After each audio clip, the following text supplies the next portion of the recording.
with those affected.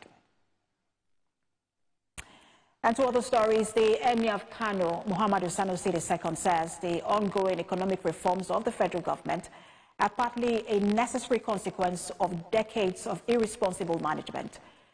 The Emir said this at the 21st Memorial Lecture of Chief Gani Fawemi held in Lagos, where he also charged lawyers to emulate the nationalistic virtues of the late fiery activist.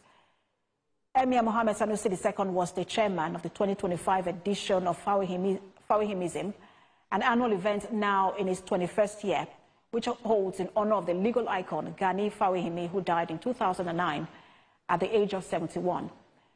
The Emir of Kano was initially reluctant to speak on the theme, which focused on whether Nigeria can afford another structural adjustment program, saying he does not want to say anything that would help the government in its handling of the economy.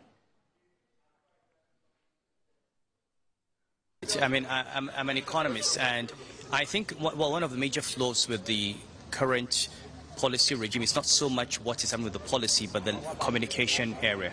So there's very little proper communication around why what's being done is being done, and what Nigerians can expect around it.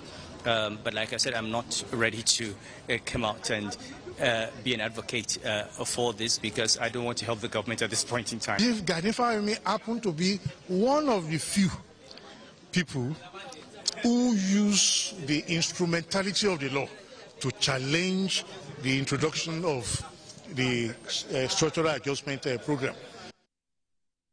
Now, the federal government has replied, the Emir of Kano, Muhammad Sanusi II, saying his help is not needed to validate the reforms of President Bola Tinubu. The Minister of Information, Mohammed Idris, in a statement expressed disappointment that the monarch, who once commended the removal of subsidy on petrol and the unification of forex rates, is now subtly condemning the policies because of what he termed a shift in loyalty. Emir Sanusi, who is a former governor of the Central Bank of Nigeria, had on Wednesday at the Memorial Lecture of Gani Fawemi in Lagos, said the President Tinubu administration would not get his help on the economic challenges confronting the country. In a swift response to the Emir, the Information Minister said it was amusing that a traditional ruler of his status, quote, would publicly admit to shuffling off saying the truth because of personal interest hinged on imaginary antagonism, end quote. And to other stories, United Arab Emirates President Sheikh Mohammed bin Zayed Al Nahyan has accepted Nigerian President Bola Ahmed